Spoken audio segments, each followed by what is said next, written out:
Hi, my name is Beth Faber from the Hydrologic Engineering Center, and this is a basic probability and statistics review. This is lecture 2.1 of the prospect course, Risk-Based Analysis using FDA. Risk analysis requires working with probability, and estimating probability requires statistics. So here we are. This is actually the first of two probability and statistics lectures today. This one will go as far as basic frequency analysis, and it used to be that estimating a flood frequency curve was all the statistics that was needed in computing expected annual damage.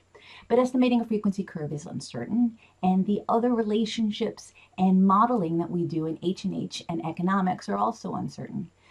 So the second lecture today is on how we incorporate those uncertainties into our risk analysis using Monte Carlo simulation.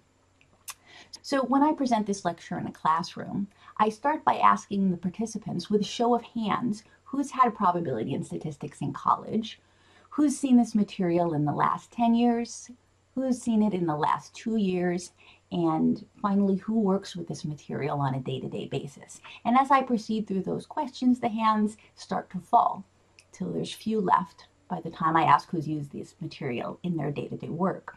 So I'm guessing maybe some of this material, while you've learned it in college and understood it at one time, it might be getting a little bit dim. So the idea of this lecture is just to refresh your memory on these topics and bring us all to a common point of understanding so we can move on to into the coming lectures. An idea that I like to start with is the relationship between probability and statistics. They're like two sides of the same coin.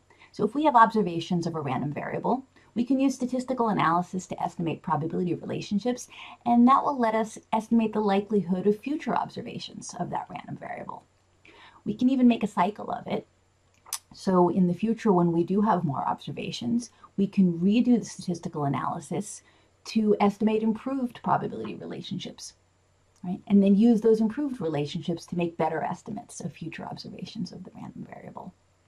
So the relationship between these two is important, and they have a lot of concepts in common. So we're going to study probability and statistics in parallel. Here's a list of the topics of discussion for this lecture. Each topic will be in a separate video. We're going to start with understanding probability, and so we'll go through definitions and how we estimate probability and talk about discrete and continuous random variables. And then in the next video, we'll talk about estimating probability from observations.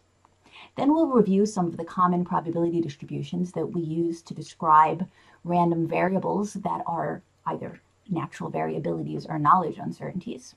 Then we'll move on to inferring probability distributions, meaning fitting distributions to data.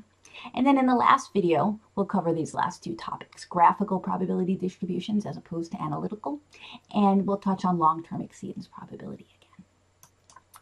So the first video will be estimating probability, and I will see you there.